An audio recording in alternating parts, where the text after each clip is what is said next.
sir. Sir. Welcome to Calcutta. Very good of you to meet me, sir. Oh, it's all, old chap. It's quite hot already, isn't it? Nothing like it'll be later on.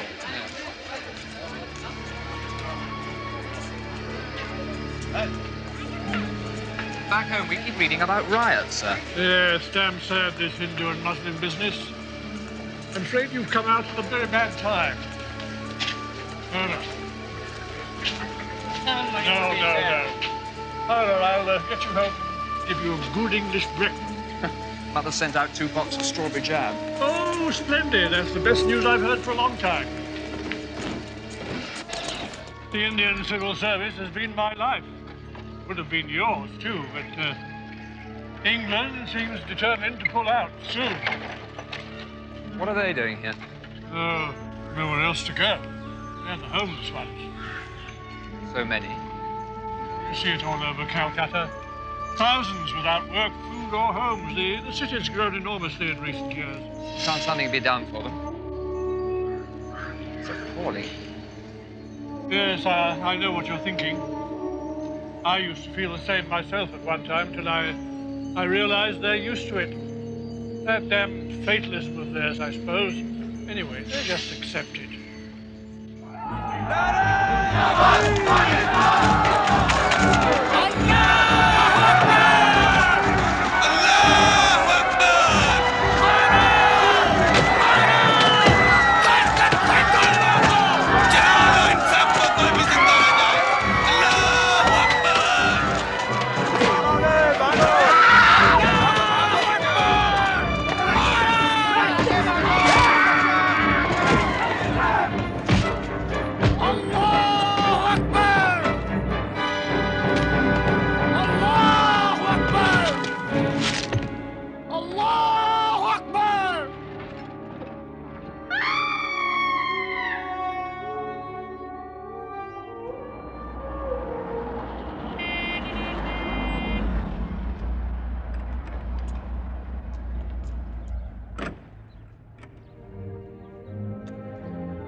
I suppose Mountbatten is the right man for the Viceroy's job. Not only the right man, he's the only one. Many people in England are worried by his film star profile. His dash, the Playboy image. Surely his success as Supreme Commander would have settled all that. In any case, the important thing is the reaction to him in India. People there know him, respect him. To him, he's the victorious leader, a member of the royal family, a man who accepted the Japanese surrender at Singapore. Yes, and for all he's an aristocrat, he does have the common touch. Come in. Lord Mountbatten, sir. Thank you for coming so promptly, Lord Louis. I'm afraid things are reaching a crisis. The London conference? They broke down. Nothing settled. Jinnah, Nehru, and the others, they're aware that we intend to replace Wavell. They simply won't consult with him anymore. We've had reports of renewed violence, and it's spreading. To check it, a new initiative must come from London now.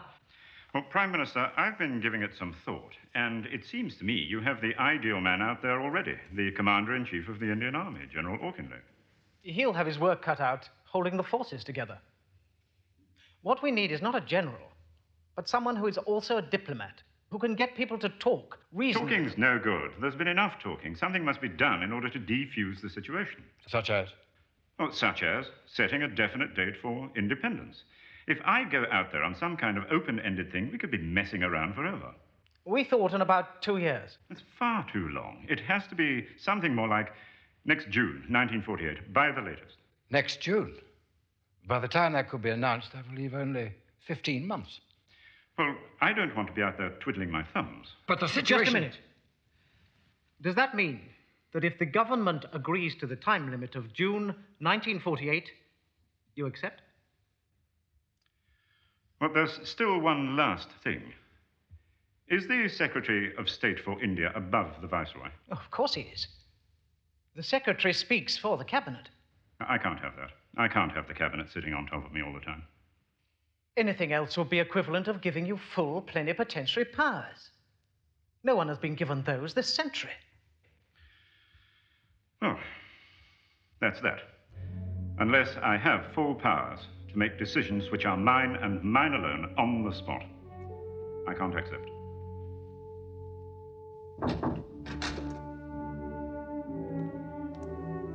Lord Mountbatten, sir. Your Majesty. Good to see you, Dickie.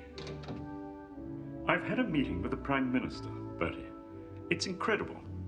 But he wants me to take over as Viceroy. Yes, he told me last week he was planning to. Sit down, Dickie. I think it's a splendid idea. But the problems there are so deep-rooted. They're almost beyond imagination. Look how bad it will be for you and the family if I fail. But on the other hand, look how good if you succeed. I can't help a deep sadness that the end of the empire should be coming in my time. But we can't fight history. The brightest jewel in the crown. So you want me to accept? I sincerely hope you will, because I believe you are the only one who can do it. And I hope that somehow you will be able to arrange that not all our links with India are severed. Damn.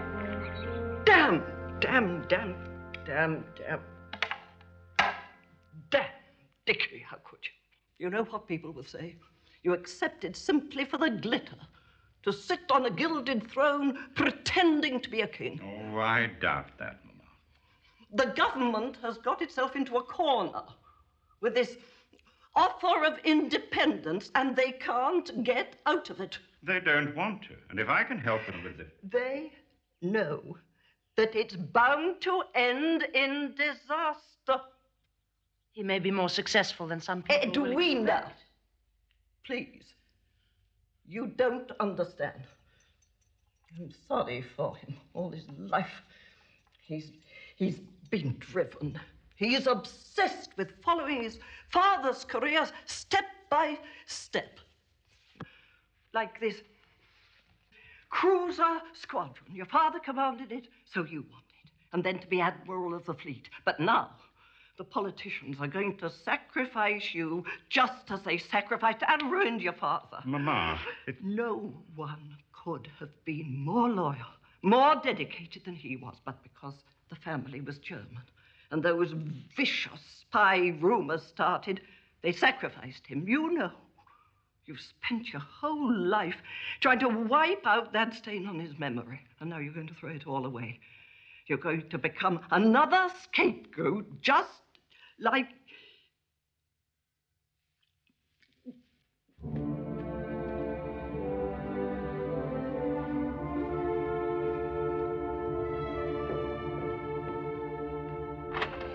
Well,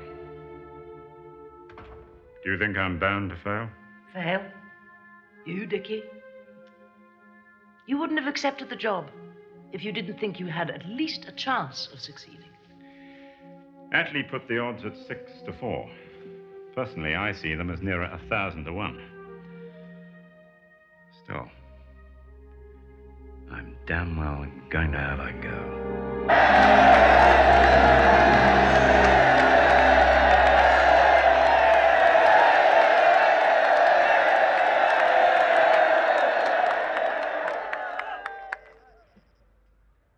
What we have done is the most significant act in our history.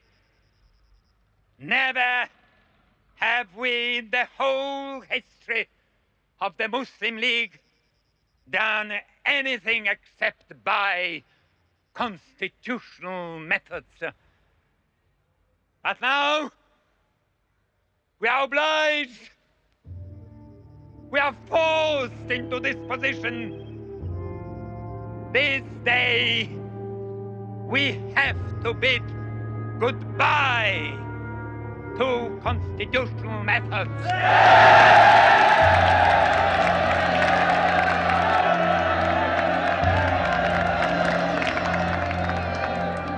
We shall have India divided it! Oh, we shall have India destroyed.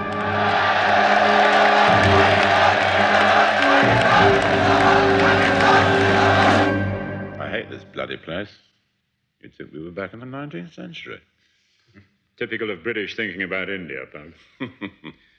Okay. For those of you who do not know each other, let me just run through the basic team. First, my two right-hand men. General Lord Ismay will be our Chief of Staff, and Sir Eric Mieville, great expert on Indian affairs. Then my wartime aides, Captain Ronald Brockman, Royal Navy, Commander George Nichols, Royal Navy, and Lieutenant Colonel Vernon Erskine Crump. Scots Guards. Let us not forget the Scots Guards. And last, but by no means least, Alan Campbell Johnson. Alan will be in charge of public relations, publicity, press liaison, and so forth. Right. Now, gentlemen, none of this is going to be easy. So to let you know what you're up against, I've had extracts of recent newsreels linked together to show some of the rioting in the Punjab, in Calcutta, and Bombay. So, Peter, if you'd draw the blinds.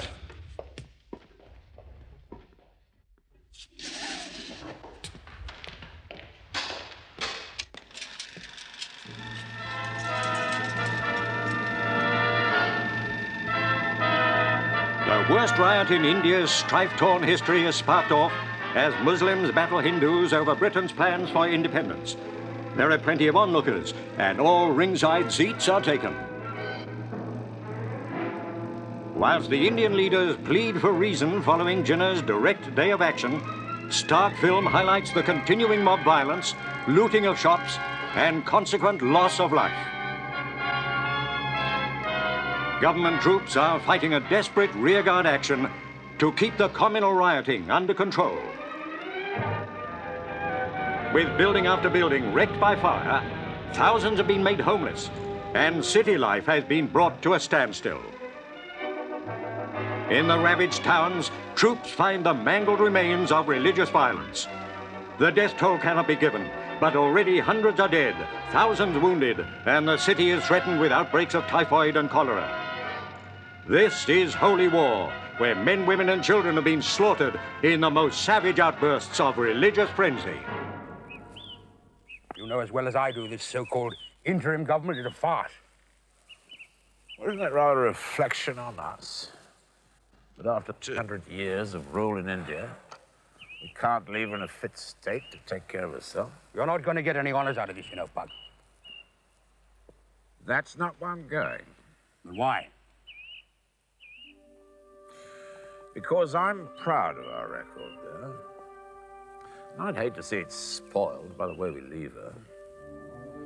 Besides, if Dickie is prepared to go on the field for the last chukker, 12 girls down, I want to be there with him. I'm sorry you're having anything to do with it. Well, Lord Louis hopes that you would understand, that you'll send him some word of encouragement. Encouragement? For someone who I never intend to speak to again? You can tell him for me that I consider by accepting this post, he is betraying his family, his country, his king, and the empire. What I have to say will be said to the nation in its proper place, the House of Commons.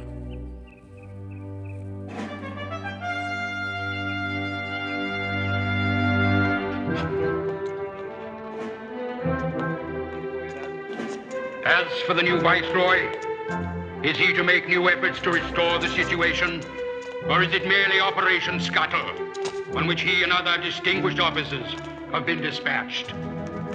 Many have defended Britain against our foes. None can defend her against herself. But at least let us not add, by shameful flight, by a premature and hurried scuttle, at least let not add to the pangs of sorrow so many of us feel, the taint and smear of shame. Bye, sir. Bye. Bye. Goodbye. Bye.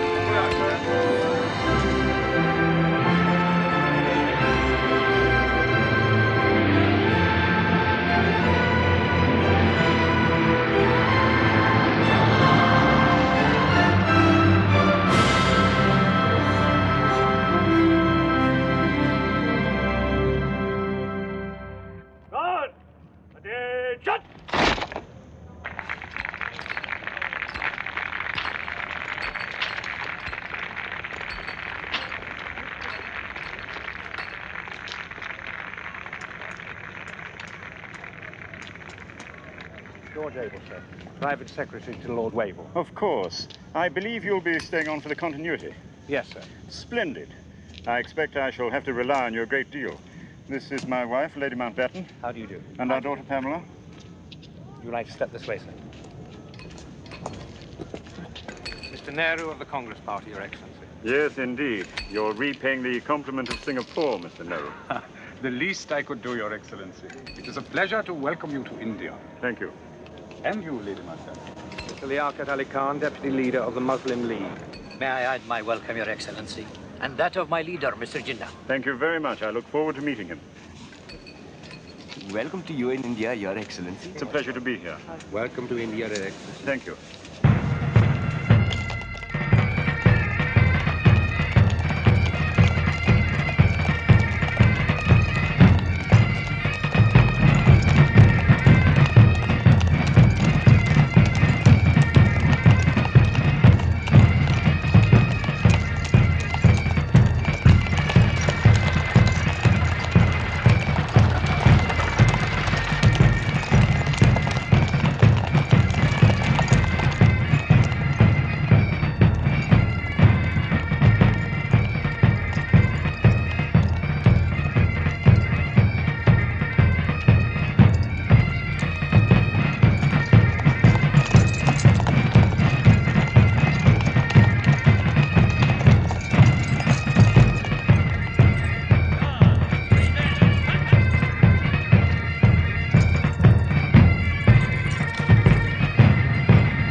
Oh, morning, Ronnie. Alan.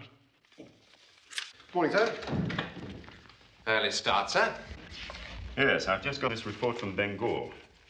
In the 3 days following Jinnah's Muslim Day of Action, 6,000 people were killed in Calcutta alone and a further 20,000 seriously injured. That's appalling. And it's still going on. I want daily summaries from the military commanders of all provinces and immediate notification of any new incidents. I'll pass it on, sir.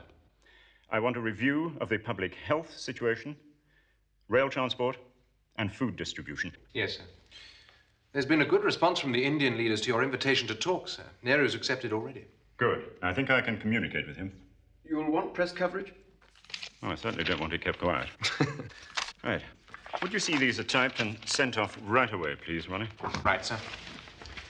These are the press arrangements for the swearing-in ceremony. There were quite a few raised eyebrows there. The ceremony's never been filmed before. Dinosaur thinking. Well, there's going to be a record of it this time. I'm not only the new Viceroy, with any luck, I'll be the last.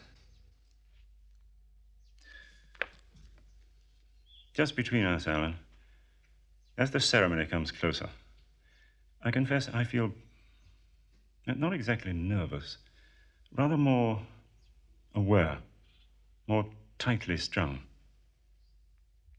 I'm glad I'll have Edwina with me.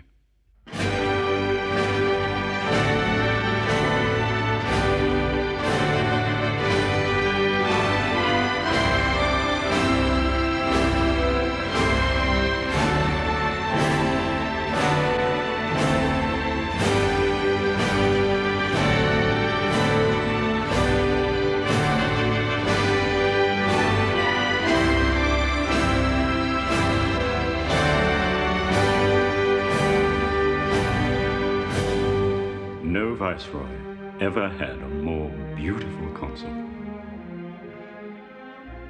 I was just thinking, do you remember old Lady Redding when we were engaged, saying you were a fool to marry someone without much of a career ahead of him? Is my hair all right?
I, Louis Francis Albert Victor Nicholas Mountbatten.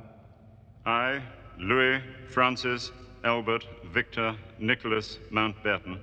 Swear that I will be faithful and bear true allegiance to His Majesty King George VI, Emperor of India, his heirs and successors.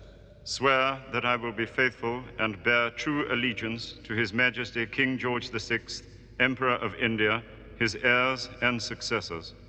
According to the law, so help me God. According to the law, so help me God.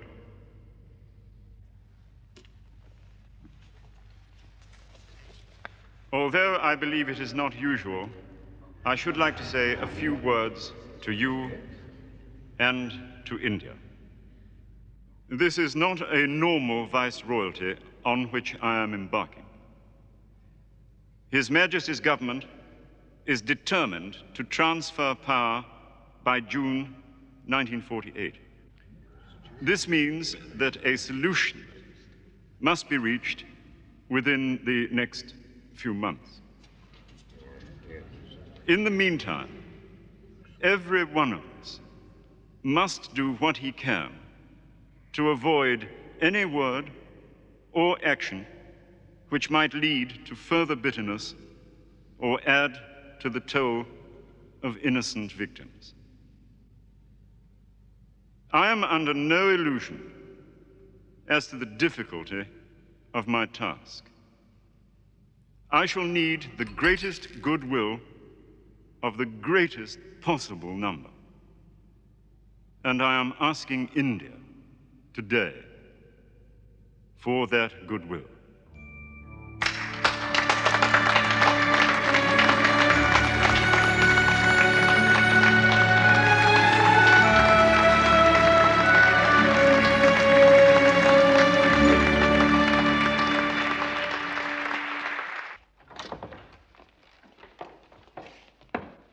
Mr. Nero, Your Excellency.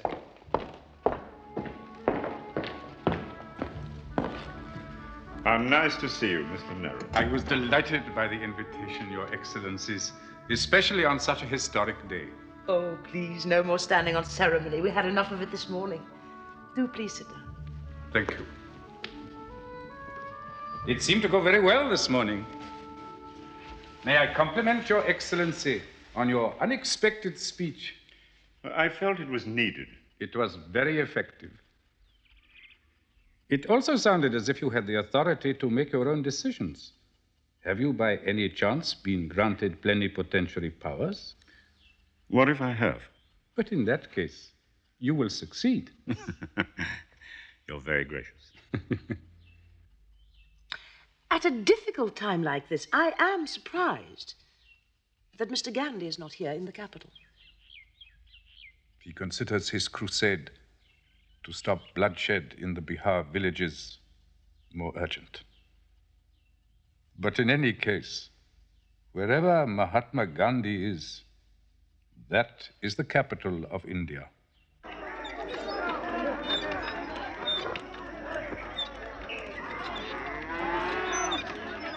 want you Muslims out of this village. What right have you Hindus to ask us to leave? Go and live with your own kind. This is our village. We have always lived here. We are telling you to get out. Enough, my children, please, enough. When you shout, you only hear your own voice. We are afraid, Gandhiji. Hindus have been attacked in the villages round us. Their houses burnt down. And now you wish to drive out your Muslim neighbors? We must protect ourselves. Don't you see that by turning against them just because they are Muslim, you are committing the same crime, the same evil? Hindus and Muslims have lived together in peace in our villages for centuries. This hatred is not natural. It is caused by politics, not by religion. These Hindus will never learn Gandhiji. They live and die in superstition, worshipping their cows, which go where they please, trampling and eating the new crops. So you feel free and beat the cow? No, I never beat. You took a stick and beat the cow so much it's bleeding all over. No, I just pushed her out of that field. The cow is not only the giver of life, of milk, and of fuel for heat made from her dung. She is a symbol of abundance and of non-violence, a symbol of India. My children, I do not expect you to agree on everything, only to agree to settle your differences without violence. Stay with us, Bapu. Teach us. Pray with us, Bapu.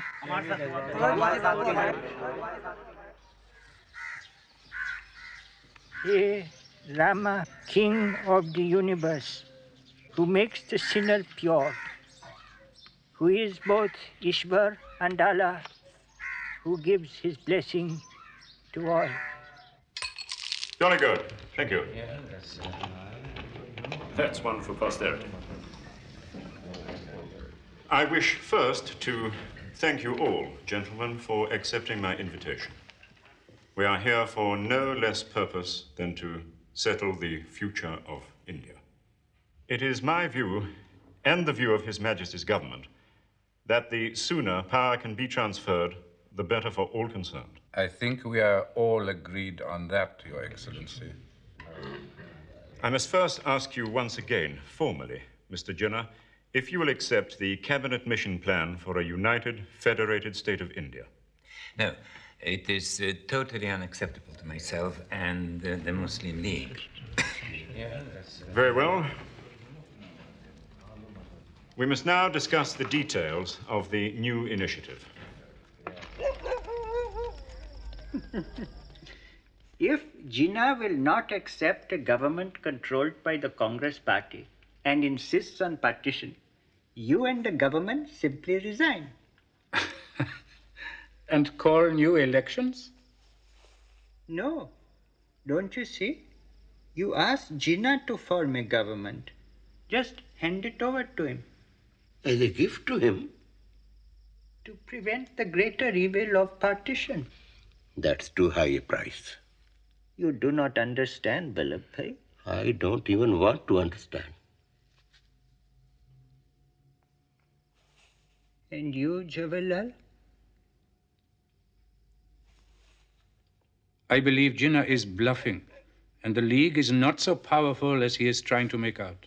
After all, many Muslims support us, and Congress, they have not joined the League. Will you do nothing to halt the shameful vivisection of our country? Babu, I will do anything practical. There was a time when both of you trusted my instincts. I have offered you the least extreme of the only remaining alternatives. Which are? You tell the British to get out now and leave India to chaos. Do you realize what it would mean? Yes. It would lead to a bloodbath. But it would prevent partition. I have followed your instincts before, but in this I cannot.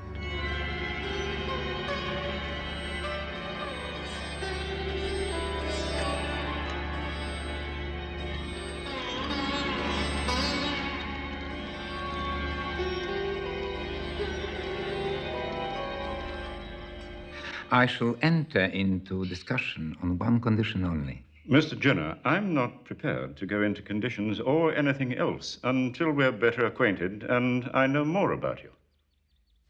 If your staff has not already given you all the relevant information, Your Excellency, then they have entirely failed in their duty.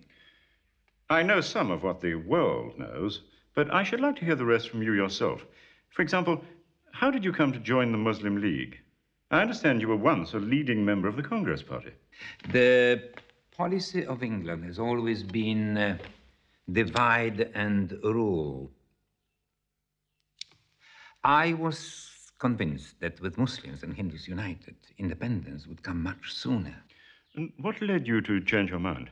Gandhi, with his policy of civil disobedience. I warned that it would lead not to peaceful settlement, as he believed, but to violence and outrage on both sides. And so it proved. Your Excellency, the only protection Muslims will have is within their own separate, sovereign state. Pakistan? Pakistan. The Muslims are a nation, if you grant that. And if you are an honest man, you must grant the principle of Pakistan. Thank you very much. Well, what's next, Sir Olaf? Hope it's lunch. We're starving. Your Excellency? I'm afraid we have rather a difficult situation on our hands, Your Excellency. In what way, Martin? I think the governor ought to explain, sir. Somehow or other, news of your visit got out, and Muslim agitators have been going around the hill tribes, whipping them up to make some kind of demonstration. They've heard rumors about partition. Well, I don't mind meeting them. There are over 10,000 of them, Pathans, all armed and highly excited. We've managed to pen them up about a mile away, but their mood is turning ugly, and they are threatening to march on Government House. We simply don't have enough troops or police to hold them off. Well, that would be insanity anyway. Well, if they've come to see me, I'd better go and show myself. Unless you were to get back on your plane.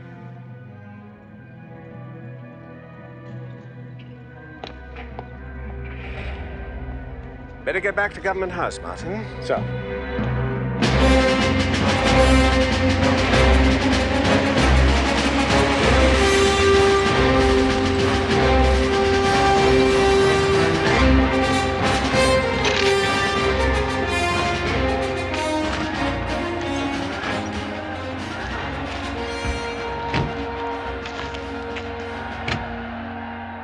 Tell your officer to keep out of sight. Make sure he understands. No police or troops to show themselves.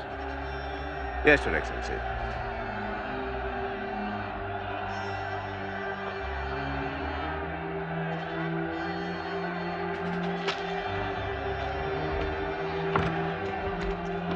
Either Rahul. Yes, sir.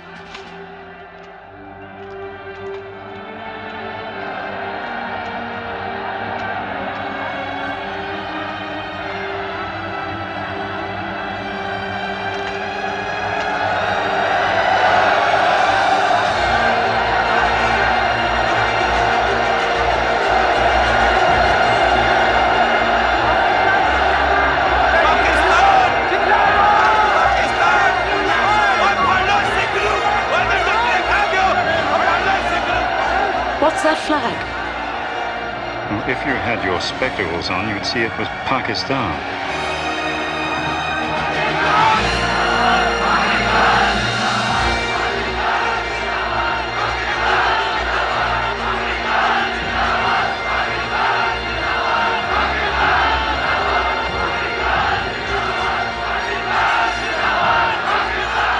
Wave. Wave to it.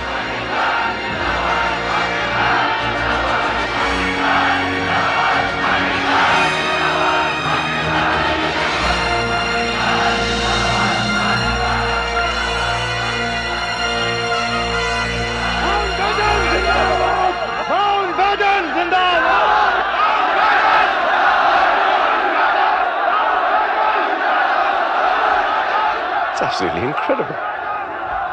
I'd say it's very lucky their excellencies are wearing green bush shirts. Green is the color of the Prophet Muhammad.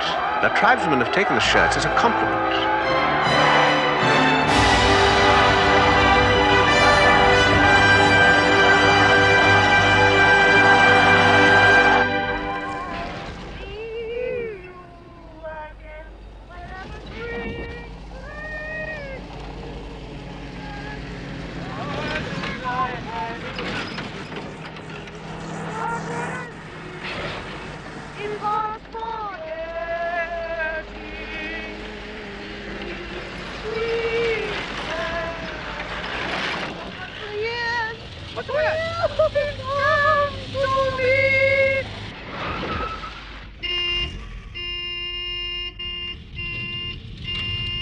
Go around it.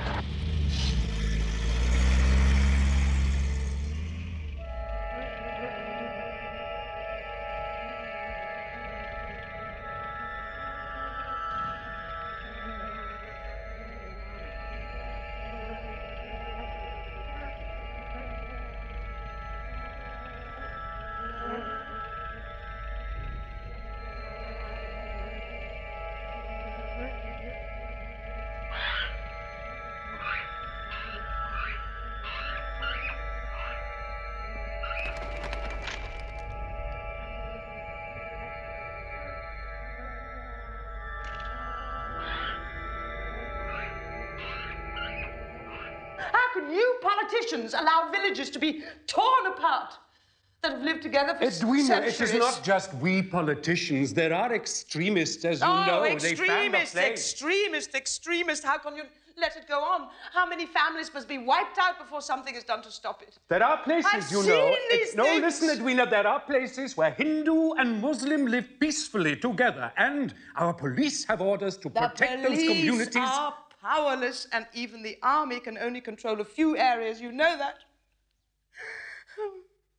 Have you seen the children living in terror?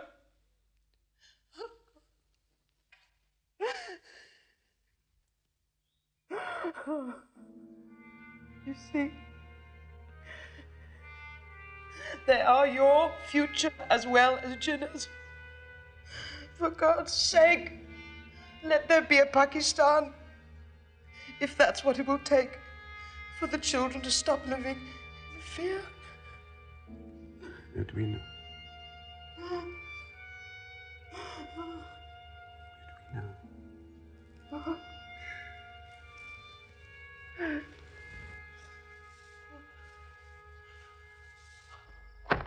Thank you, gentlemen. At last, we have a workable plan. Have the leaders of both parties agreed to it? Well, Patel accepted it at once. Nehru more reluctantly, but to avoid further bloodshed, he agreed in principle. And Jinnah? Well, he's a realist. What he said was, better a moth-eaten Pakistan than none at all. I'd like you to take a copy of this to London as soon as possible. Oh, we'd better leave right away, Dickie.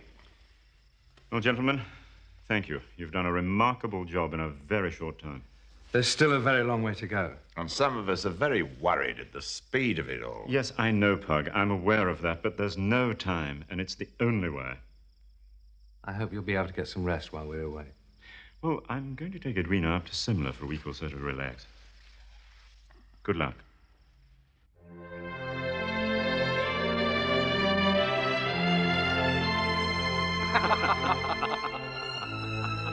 You know, the last time I was here was with Gandhi to discuss the cabinet mission plan with Sir Stafford Cripps. Strange how hopeless everything seemed then. Do you think the prospects look better now, sir? Well... Any word from London? Well, there's no harm in telling you. The word is they've approved it. Congratulations! No amendments? A few, but in the main, very favorable. It was worth coming all this way just to hear that.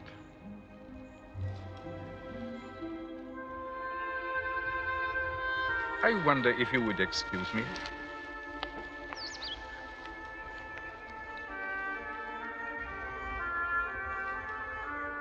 You'll forgive me mentioning it, sir, but it was bad enough inviting Mr. Nehru here without giving him privileged information. Look, we're going to need all the help we can get in this matter, and I think it's information he should have. I think Sir Eric is worried, sir, that we may get a spot of bother from Mr. Jinnah. He's quite capable of suspecting a conspiracy between us and the Congress Party. He's quite capable of suspecting his own mother. Well,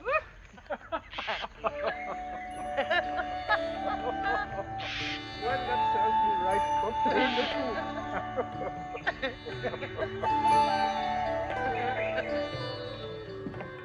Your family tree? Yes, it's a hobby of mine. I have here the draft plan for independence as approved and amended by the cabinet. It's just arrived, and I'd like you to take a quick look at it. I don't know how to thank you.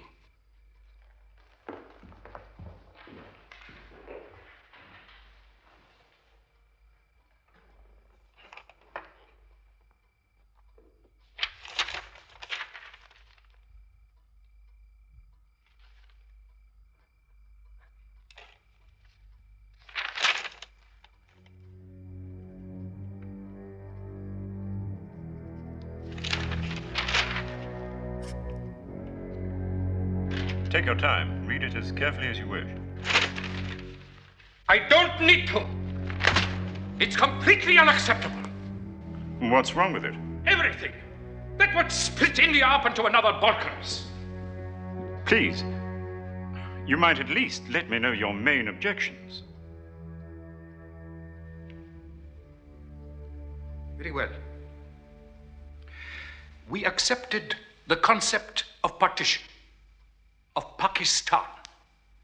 But this proposal, to give the princes and provinces the choice not only of joining one or the other, but also the additional choice of becoming fully independent, we could end up not with 2 states, but with 5 or 10 or 10 dozen. That is not partition. It is fragmentation. But that's an exaggeration, surely. No! It is a possibility under this proposal and under the proposed federal system.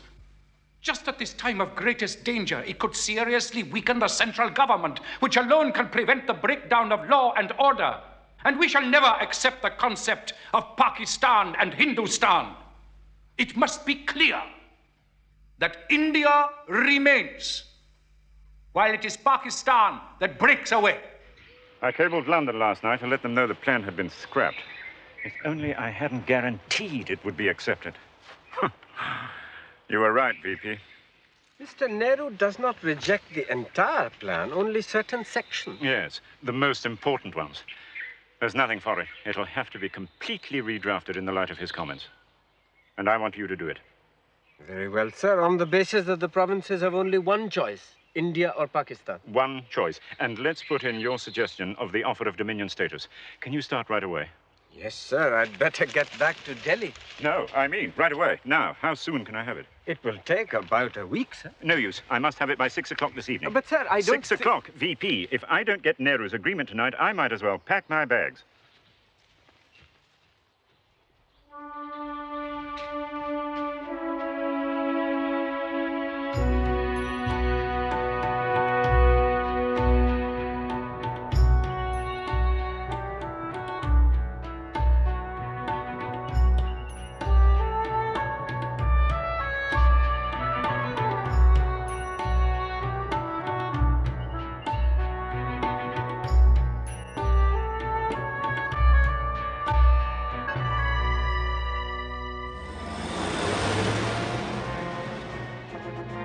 Believe me, you're in for a grilling.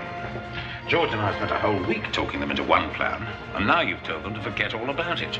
They're hopping mad, and they're beginning to wonder whether you know what you're doing. Are they? You'd better start unrolling his hammock.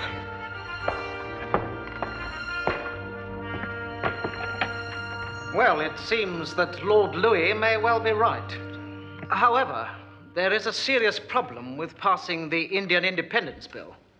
Well, surely, with your majority, Mr. Attlee, you could get it through Parliament before the end of this session. Oh, yes, it can be passed by the Commons with no difficulty. The problem is the Conservative majority in the House of Lords. Mr. Churchill's opposition to Indian independence is unwavering, and he can block the bill in the Lords for 2 years. But that would be too late. Tragically late. Can't you explain that to him? Unfortunately, for some time, Mr. Churchill and I have been unable to communicate. This needs a personal approach. India? No, I don't want to talk about India, not to you anyway. I came to appeal to you. We must get the independence bill passed as soon as possible. And you expect me to help you? To destroy 200 years of British history? To abandon our duty to those millions whom we protected and administered for so long? Oh, we must accept that the coming transfer of power is a fact, sir. I do not blame the Indian people. For them, I've only respect and affection. But it's them who will suffer. If we don't get the legislation through quickly, India will face anarchy on an unimaginable scale. That is what will happen anyway, once British administration is withdrawn. With the loss of India, our position in the world is diminished. What could possibly induce me to assist in bringing that about? Your sense of history, perhaps. And it would allow me to honor a promise I made to my cousin, King George. What promise? To keep a link, somehow, between Great Britain and India. To be granted independence immediately. The leaders of both the Congress Party and the Muslim League are prepared to accept Dominion status.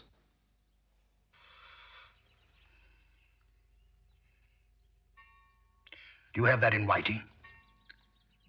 I left a letter from Pandit Nehru at 10 Downing Street. And what about that sophisticated old fakir? Does he still run about dressed in one of his old bed sheets? Mr. Gandhi as well. I regret you two have never met. Perish the thought. But the fact is, although he still is the unknown quantity, he will not influence Congress on this, not if it means freedom by the end of the year.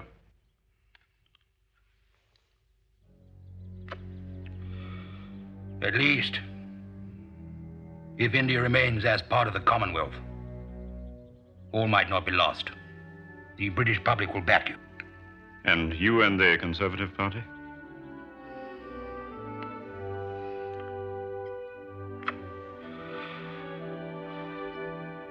I would help to get the necessary legislation through Parliament without delay. And in that case, India can have her damned independence sooner than she ever expected.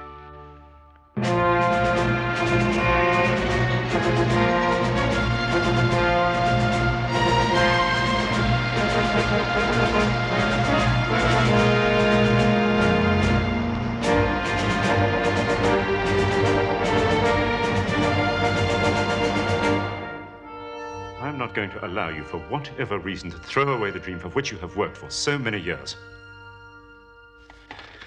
I'll tell you what I'm going to do. If your council refuses to ratify this plan, you can put the blame on me. At tomorrow's meeting, I am going to say that we have discussed everything and that I have accepted your assurances. Then I shall look at you. You don't have to say anything. You merely have to nod your head. And if you don't, everything will collapse. You will have lost your Pakistan, and as far as I am concerned, you can go to hell. Yesterday, we reviewed the plan, and I asked for your reactions by midnight. I received a very full and reasoned letter from Mr. Kripalani accepting the plan as President of the Congress Party. Does Congress still stand by that decision, Mr. Kripalani? We do, Your Excellency. Thank you. I also received a letter from Sardar Baldev Singh accepting on behalf of the Sikhs. Does that decision still stand, Mr. Singh? It does, Your Excellency. Thank you. Last night, I also had a long and informative discussion with Mr. Jinnah, during which he gave me certain assurances which satisfy me.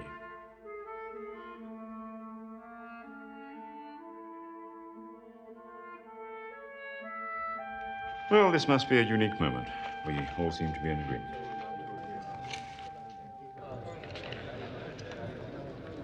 How did you fix the position of the boundaries in the provinces to be divided, Your Excellency? On the basis of the 1941 census, which showed the predominantly Hindu and Muslim areas. But let me remind you, they are only for voting purposes. The actual boundaries will be determined by an impartial boundaries commissioner, if they are required. How will you keep control till June 1948? The date of the transfer of power is going to be much earlier. The date you mean is in 1947, not June 1948.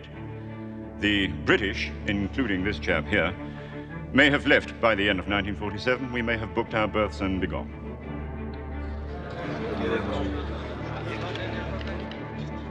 May I ask you whether you mean that British troops also will be withdrawn? So far as I'm concerned, the answer is yes. How long will His Excellency stay as His Excellency? Might you not stay on as a Governor General? Well, that is far from being decided. As for staying on, I think the transfer could be about, the 15th of August, this year. Next. Your Excellency.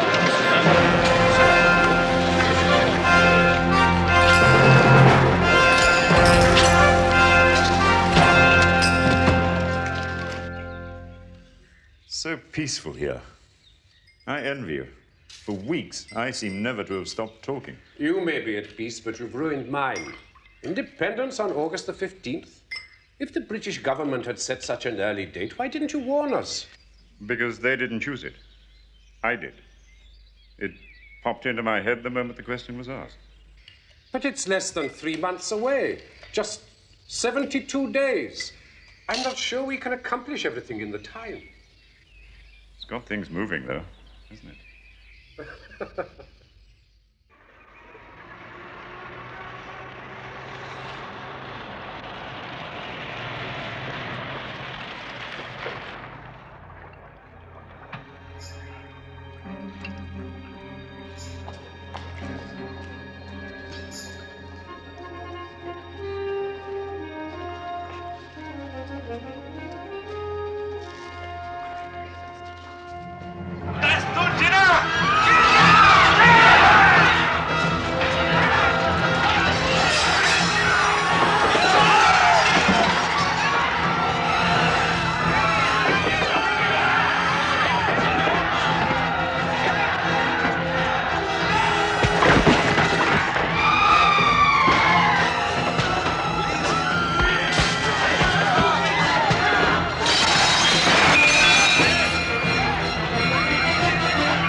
Finally, to drive them out.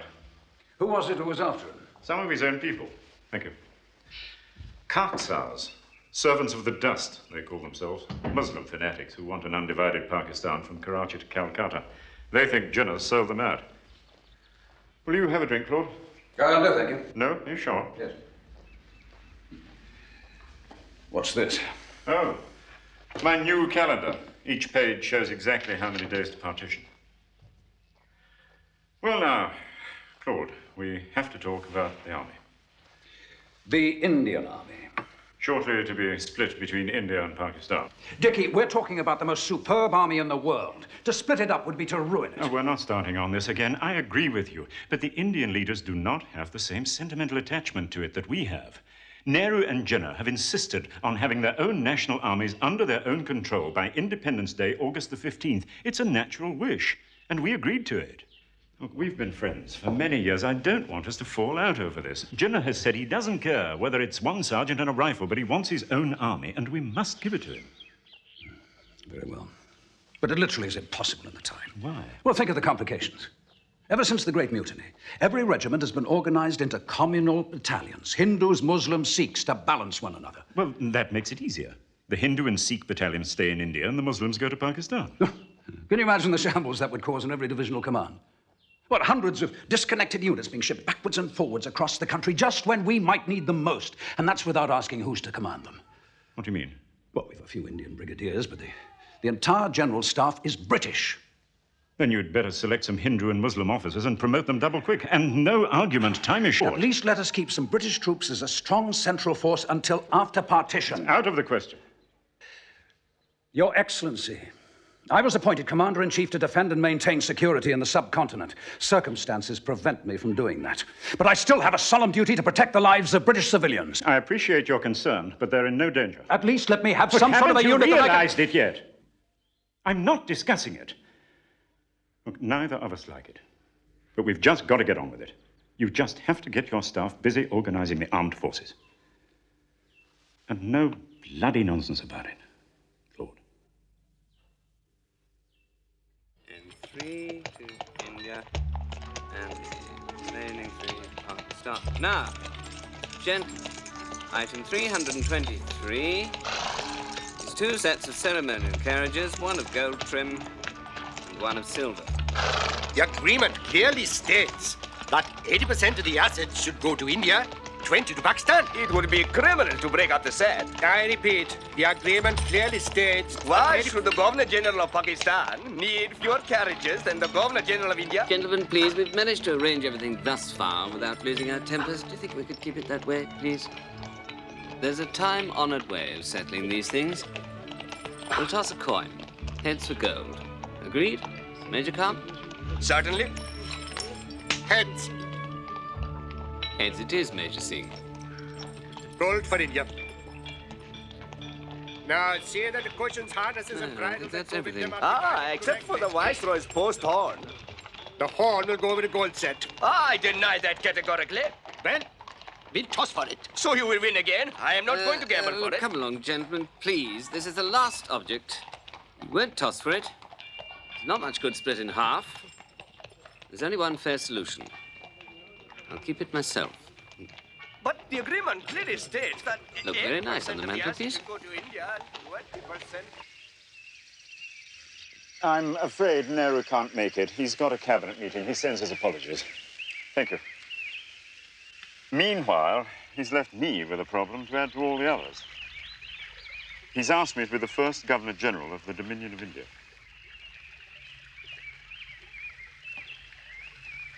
And did you accept? Oh, heavens, no. I told him I'd have to think about it. Well, don't expect me to advise you.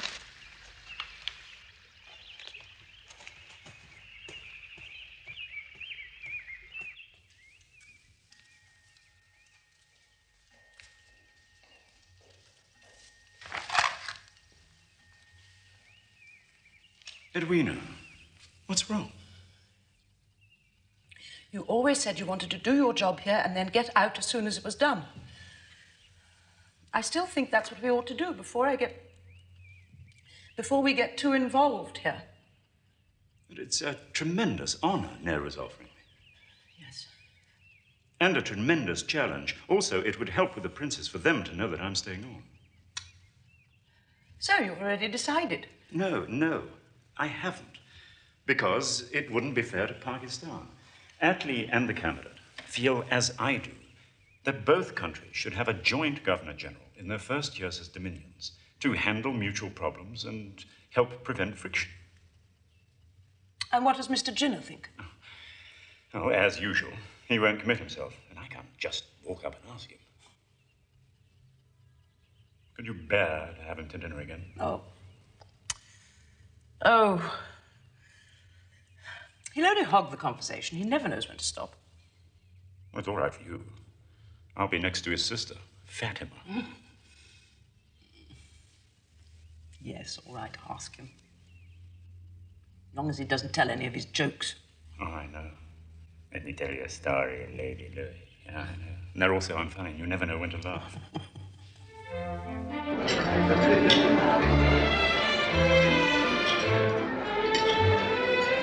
Are you sure I haven't told you the story about these two men? Probably. In case I haven't, there once were these two men. Let us call the first one A, and the second one B.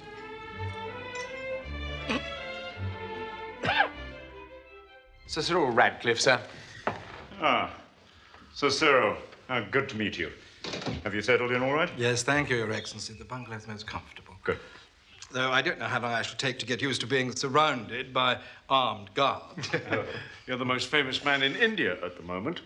They're for your protection. I see. Would you like a drink, Sir Cyril? That's very kind. A small scotch, thank you. Good. Now, just to recap, your sole task is to establish the new boundaries. Now, whatever you decide, their location must be kept secret, even from me, until they are officially announced. I understand. Thank you. I should point out that in view of the immensity of the territory and populations involved, to pick out a credible frontier through the maze of small communities should take several years.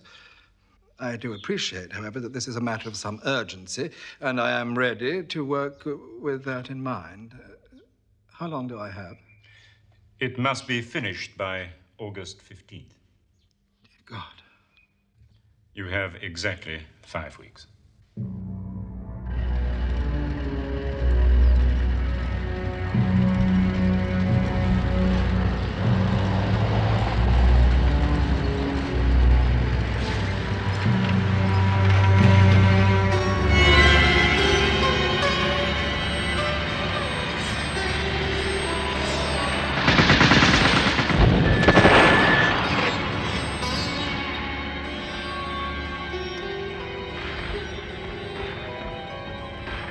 Drive on, Gurdiel.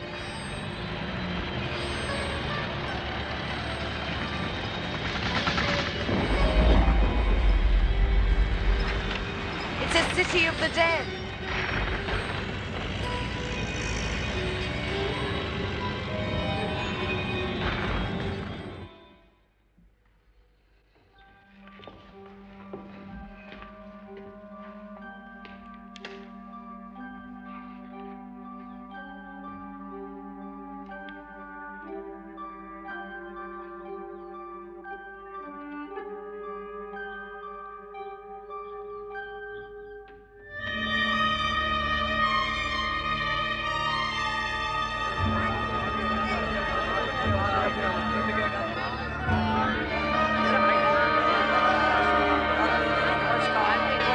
Gandhiji, please help us.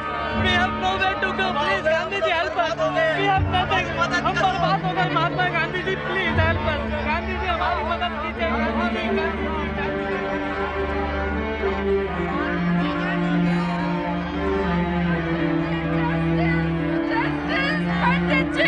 They burnt my house down. They burnt it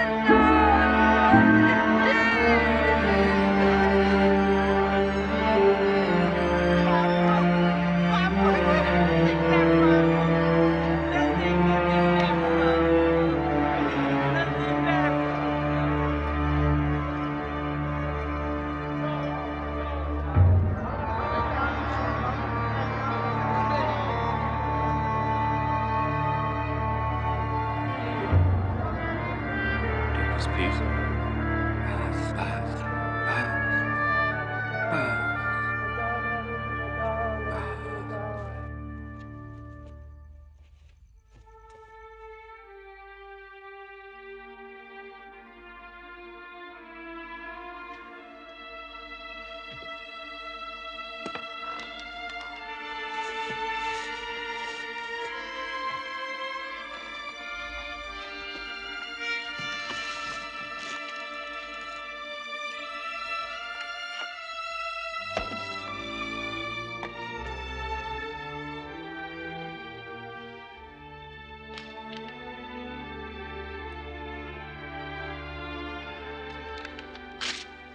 Long years ago, we made a tryst with destiny, and now the time comes when we shall redeem our pledge.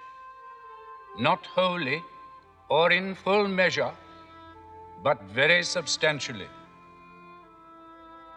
A moment comes, which comes but rarely in history, when we step out from the old to the new, when an age ends, and when the soul of a nation long suppressed finds utterance. At the stroke of the midnight hour, when the world sleeps, India will awake to life and freedom.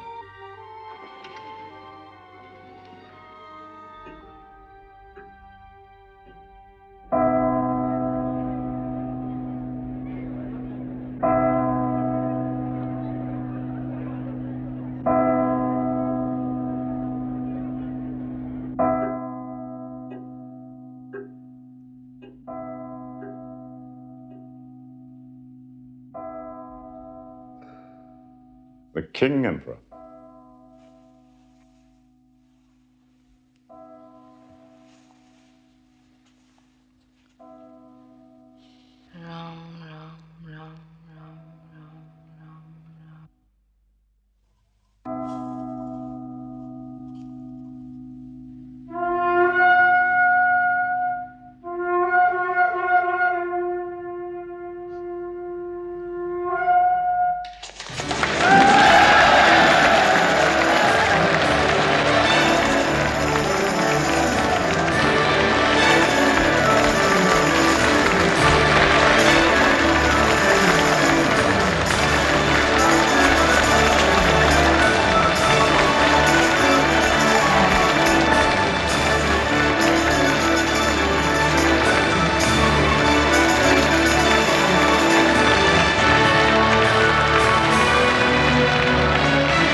Circus out there.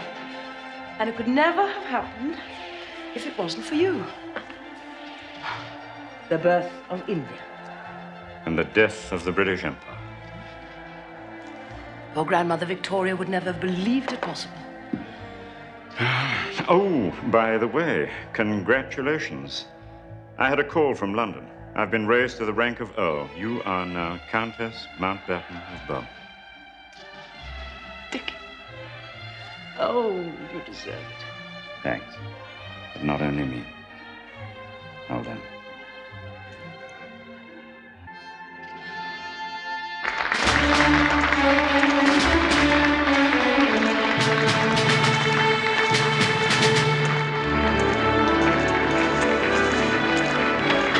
Gentlemen, would you like to come in now? It's hot outside. Just try and leave a gangway in the middle if possible. Doorway clear. Plenty of room. Splendid, thank you. Down the side. Leave the doorway clear.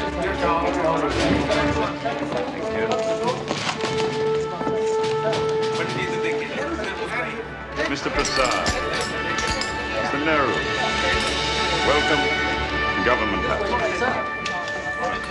Over here, sir. I'd forgotten we'd agreed the press could be here. Just one more, sir. One more, yes.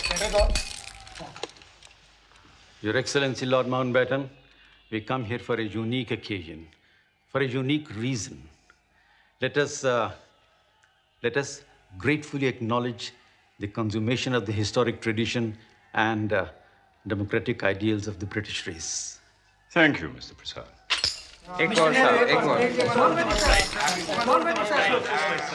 Thank you. Independence. Yeah. 3/4 of an hour ago, the independence of India was proclaimed. At the same time, the Assembly unanimously endorsed the request of the Indian government to invite you, sir, to be first Governor General. I'm proud of the honor and will do my best to carry out your advice in a constitutional manner. May I submit to you the portfolios of the new cabinet? If you just hold on 1 second, I think you might get rather a good one. I'm sorry I've nothing more suitable, but I feel I would like to propose a toast. Thank you. To India. इसके लिए एक special है पंडित जी थोड़ा सा इधर पंडित जी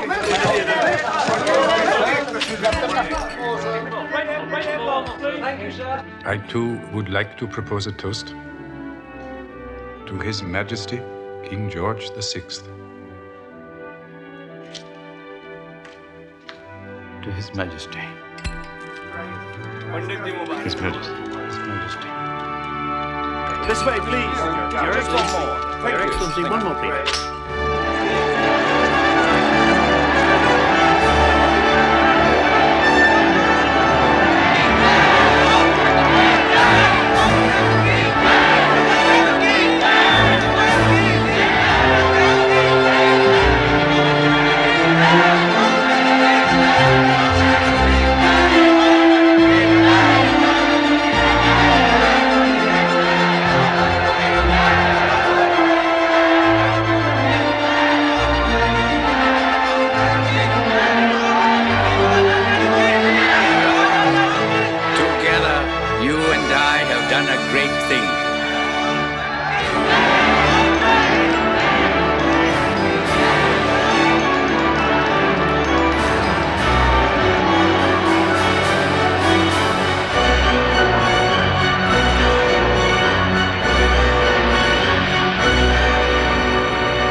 No food. Today I will observe as a day of mourning. Now India is divided, and it is not a time to rejoice. It is a time to pray.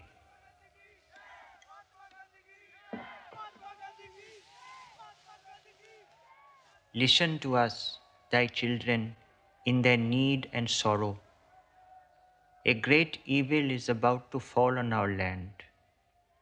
Turn the hearts of thy people, my brothers and sisters, aside from it.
Here we are, gentlemen. Identical copies of the map showing the new boundaries between India and Pakistan. I would like you to take them with you to study them separately with your colleagues and advisors, and we shall meet again in the council chamber in 2 hours' time.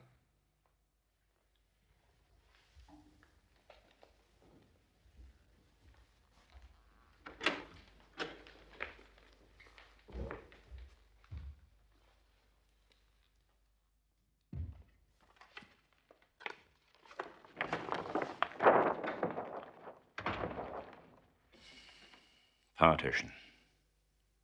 Was it inevitable, Puck? Was there really nothing else we could have done? Absolutely nothing. When we arrived, India was a ship in mid-ocean, with her decks on fire and ammunition in the hold. We had to put out the fire before it reached the ammunition. You had no option.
You have Calcutta.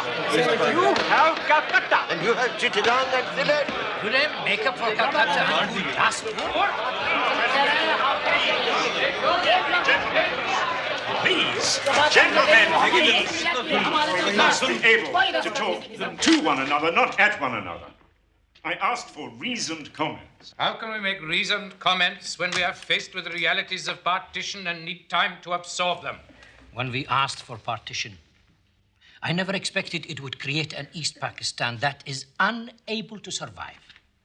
We have the areas that produce the raw materials, but the factories that process them and the port to ship them from is in West Bengal. Well, I'll tell you one thing.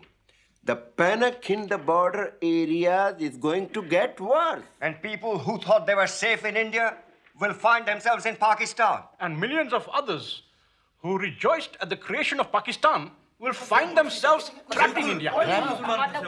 Did you say trapped? Yes, trapped. Trapped for generations. Yes, trapped. Sit down. Gentlemen, please. Please. Before we continue this discussion, I think we should have a situation report on the border areas from Field Marshal Auchinleck. We are in the process of dividing the Indian Army between your two countries. You made me Supreme Commander to oversee that division with no operational responsibility. The Punjab Boundary Force under General Rees and the Joint Defence Council deal with disturbances on both sides of the border. But what is the situation? There is scarcely a village for 50 miles on either side that is not on fire. 150,000 Muslims have left their homes and are traveling west, clashing with as many Sikhs and Hindus moving east. Amritsar is now in flames. 10% of Lahore has been destroyed. In the Manjha, the Muslim population have been massacred. At Gujranwala, the Muslims have wiped out the Sikhs. Shall I go on? It's a civil war. Worse than that. It's an upheaval of nature.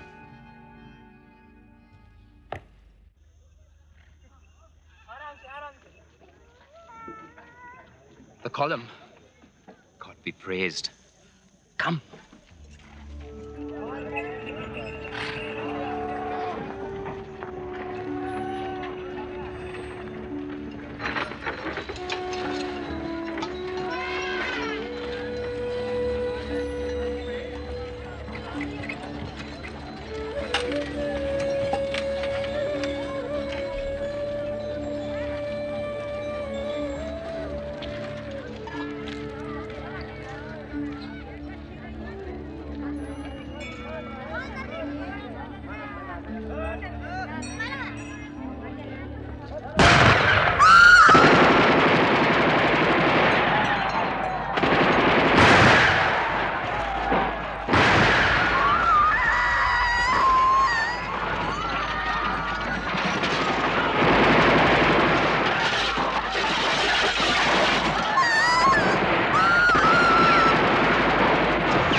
shall need this apron. Thank you.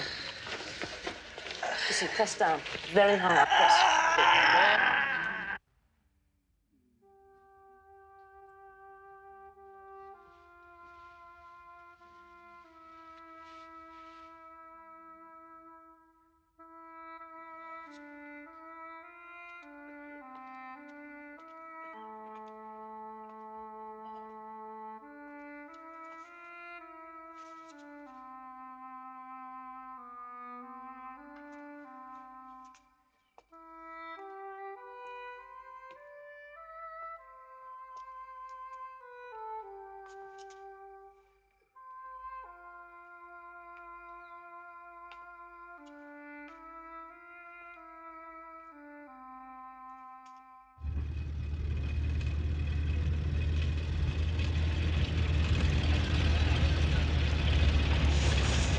People are angry that you go so often to the Muslim refugee camps, Gandhiji.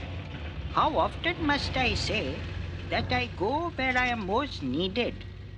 The Muslims here live in fear, surrounded by neighbors who have become enemies. I must give them what comfort I can. It's Gandhi! Hold on.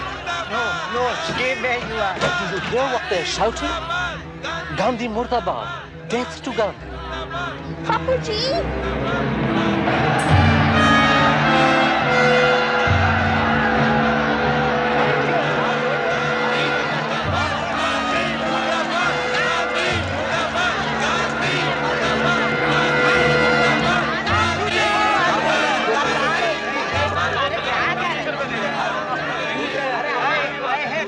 To pray with you, my brothers and sisters. What use are your prayers? Every day we pray.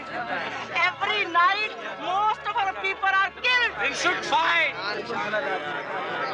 If you were all to die, blessing your enemies, you would become immortal. I tell you what I tell the Hindus and Sikhs. We are all one, all children of the same God. What man wounds his brother and sister? If your brothers attack you, offer yourselves as willing sacrifices. Overcome death with love. Die with God's name on your lips, but do not lose heart.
ये लीजिए, ये गरम है।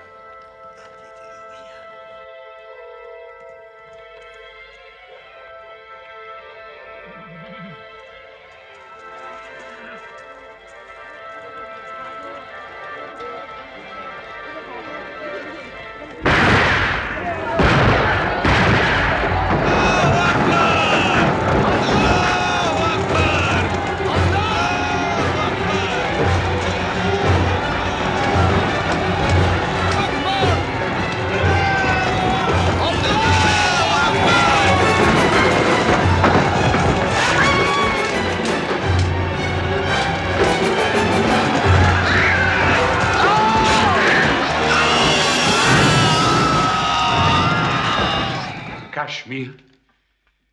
Yes, the report is it was invaded this evening by a strong force of Pathan tribesmen, demanding its accession to Pakistan. They've obviously been sent by Jinnah.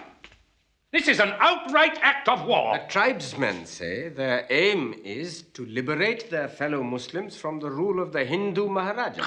This is not a time to play at diplomacy. You know as well as I do, all of you, that this has been planned by Jinnah to get Kashmir for Pakistan. There's no proof of that yet. I want our troops sent in at once. I'll call a meeting of the Defense Council for first thing in the morning. Nothing can be done until we know the exact position. And that is your only proposal? To do nothing? Not until we know the exact position. The city of Srinagar is in total panic. The Maharaja completely demoralized. He is ready to sign an act of accession on any terms we propose. You said he had fled from Srinagar. What's the situation now? The tribesmen are only 35 miles away at Baramulla. They'll move in as soon as they've finished looting. How many men have been left to defend the city? Only one squadron of cavalry, sir. Srinagar has the only airfield where transports can land. Whatever troops we intend to send in must be flown there immediately. But clearly we are going to need more air transport than the Air Force has available. I would suggest you issue an order to all Indian civil airlines to put their passengers off at the nearest airport and head for Delhi. Are your preparations complete, General? The 1st Sikh Regiment standing by, sir. Then, as soon as I hear from VP that the Maharaja has signed, I want an immediate airlift of the 1st Sikhs into Srinagar.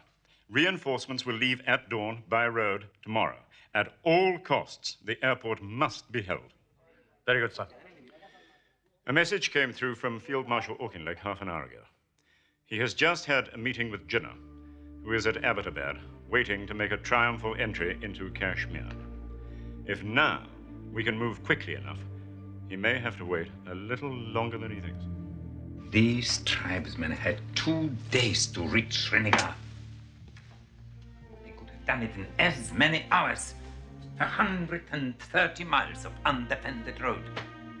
The Muslims there would have risen to support them, and we could have annexed Kashmir in the Maharaja's palace itself. But what did they do? They stopped to loot every town and village on the way, and gave Nehru time to fly in his soldiers. Can't we send in our own troops to support them before Indian reinforcements arrive? You're talking nonsense.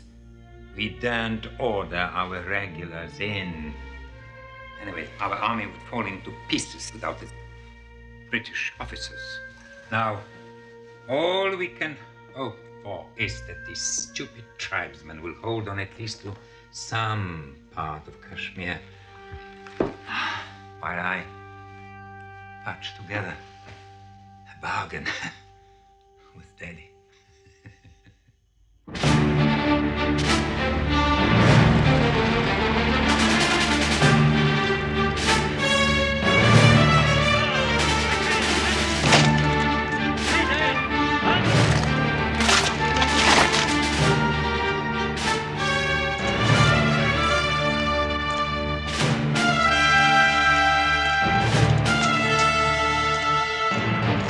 Welcome again to Lahore, Your Excellency.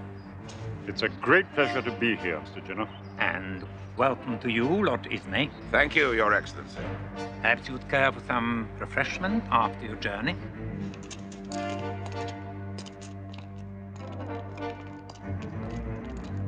I wish you could stay longer, Lord Louis. Frankly, I miss having someone of your caliber to talk to. I would like also to repay some of your hospitality. Well, that would be most welcome, but I must point out that I am here at the moment for one reason only, to discuss Kashmir. Very well. Kashmir. Then I must tell you that Pakistan will not recognize the accession of Kashmir to India, since it was brought about by violence and fraud.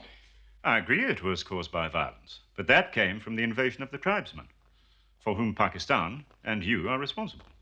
This is simply not the case. The violence was committed by India, illegally sending in troops. The point is that the accession to India was legal, since that was the Maharaja's decision. But the Indian army is only there to drive off the tribesmen, whose sole interest apparently is loot. Well, it's obvious, isn't it? Or they'd never have stopped to loot Baramulla and rape the nuns in the convent there. So the invasion, such as it is is as good as over.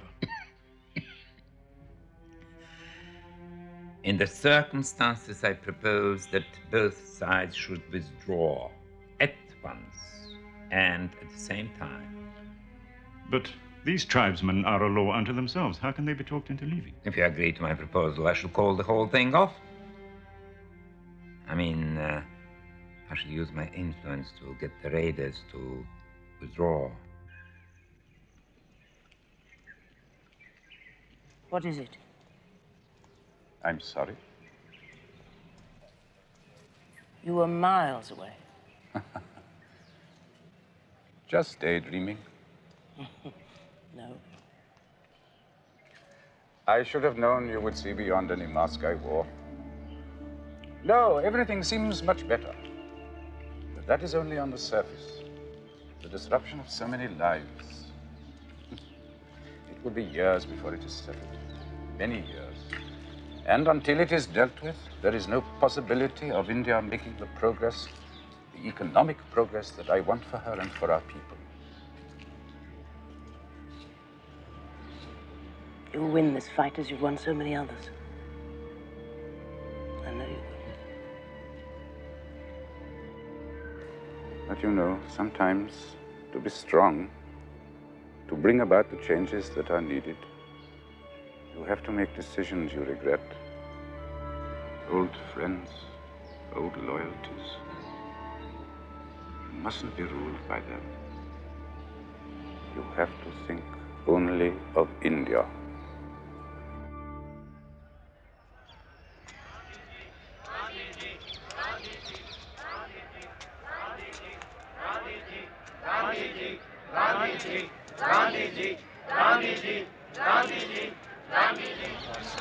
Namaste. Namaste. Namaste. Namaste. Namaste. Namaste.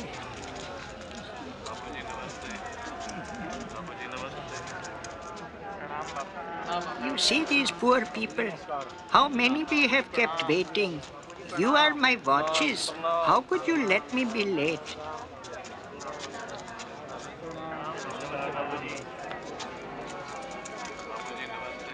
Namaste, namaste.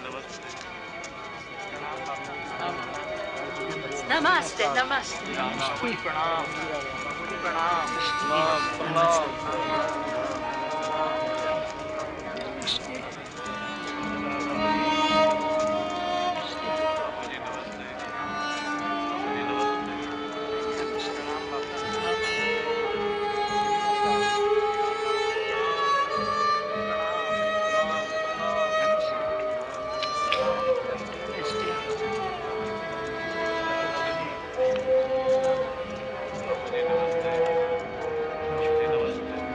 Namaste.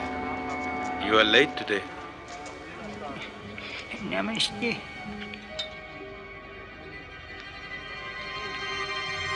रास्ता दीजिए रास्ता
He's gone. But we must never forget what he taught us. You must make sure that the nation draws the right lesson from his death. I suppose. Our people are waiting for a lead from you. You must speak to him tonight, on radio. No, I can't.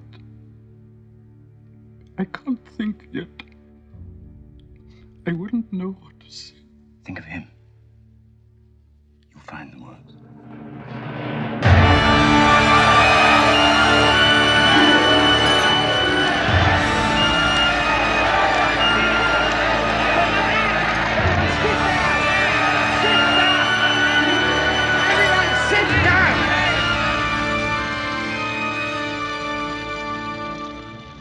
Friends and comrades, the light has gone out of our lives, and there is darkness everywhere.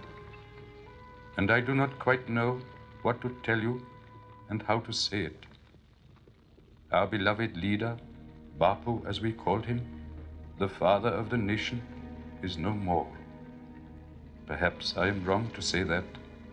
Nevertheless, we will not see him again as we have seen him for these many years. We will not run to him for advice and seek solace from him.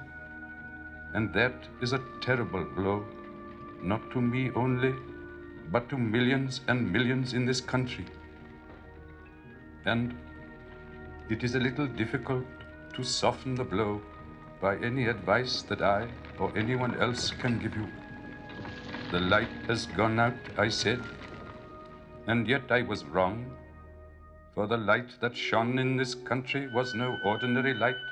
The light that has illumined this country for these many years will illumine this country for many more years, and 1,000 years later, that light will still be seen in this country, and the world will see it, and it will give solace to innumerable hearts.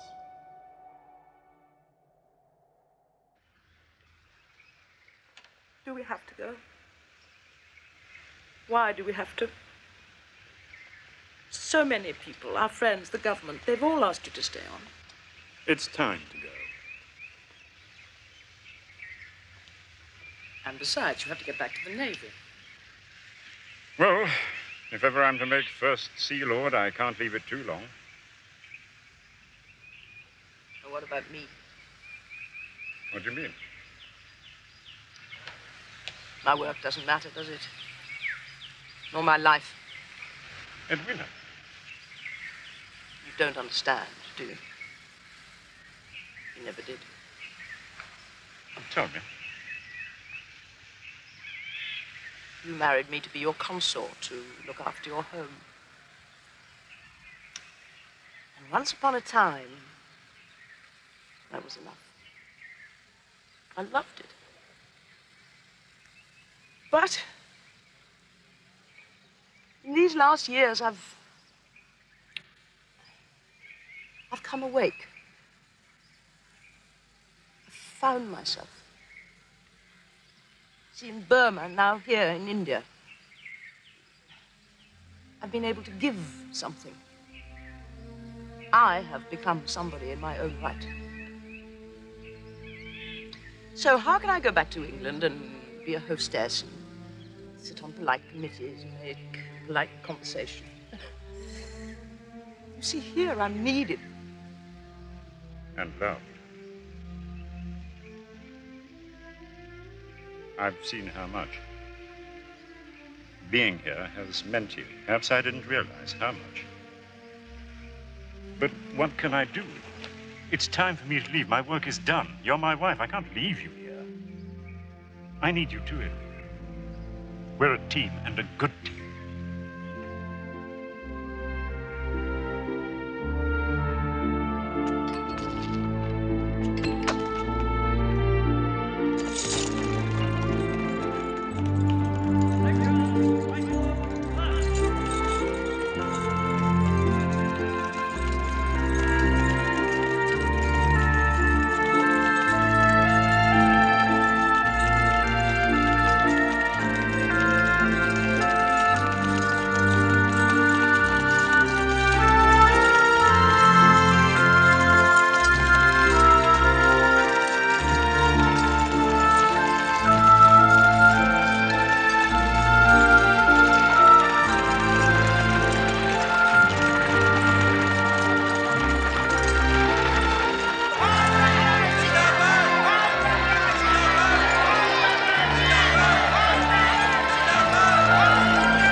you for all you have done for this country.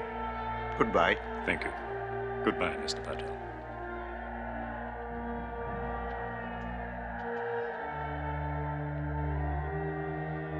Goodbye, Dickie. I wish you a safe journey home. I thank you for everything. Goodbye, Jawaharlal. Good luck. Thank you.